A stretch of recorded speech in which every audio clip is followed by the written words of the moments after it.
I don't go so far as to think that the only good Indians are the dead Indians, but I believe 9 out of every 10 are, and I shouldn't like to inquire too closely into the case of the 10th.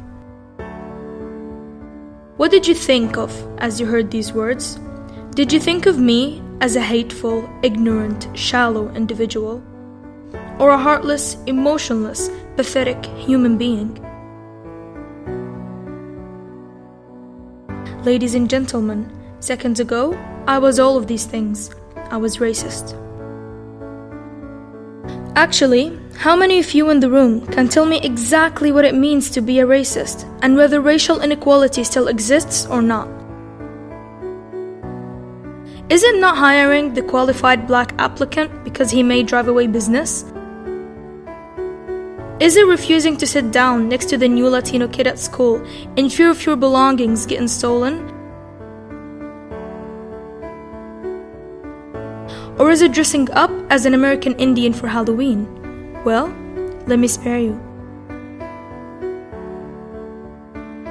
Racism is prejudice, discrimination, or antagonism directed against someone of a different race based on the belief that one's own race is superior. Racial inequality stems from racism, which can come in many shapes and forms. This is precisely what makes it hard to eradicate. What is racist to you may not be racist to someone else.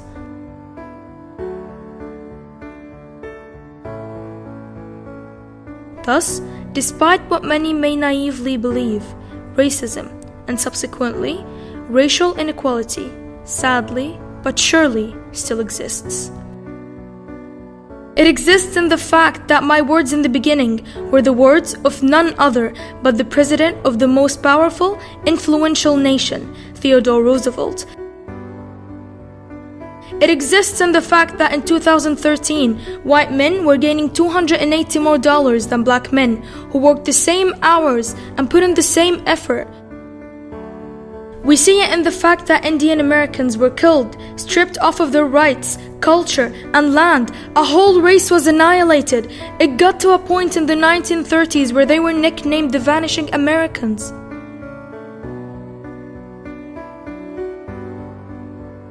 There are millions of vanishing Americans all around us, and it's time for these curtains of ignorance to be dropped.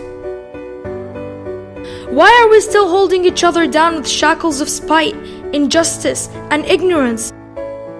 What the humankind tends to forget is that actions have consequences. Oppression and injustice create hatred. Hatred begets hatred. And blood lights a fire of revenge with a thirst that can only be satisfied with more blood. Then, this unavoidable cycle continues. This should end now. It won't be easy, but it's necessary. Otherwise, is it sane? Tell me, is it sane to be treated differently based on something that you have no control over? Are we shallow? Are we that shallow? That blind to see the person hiding behind the picture painted with the brush of stereotypes and the fears of mad men who are too cowardly to face the reality we live in? The reality where the spectrum isn't just of one color, but of many colors existing together with harmony to paint the world with the beautiful colors we know it by. Some may choose to be blind to all of these colors, but what they clearly don't understand is how gray, bland, and incomplete the world would be without them. And the problem is, by being colorblind, we fail to see the full picture. We fail to see the people being shot, discriminated upon, hated, hurt, and despised. We fail to see that they are doctors, engineers, scientists, soldiers, leaders. We fail to see what change they can bring around if only they got equal opportunities as anyone else. We fail to see that they're human. Is it worth it? I ask you, is it worth it?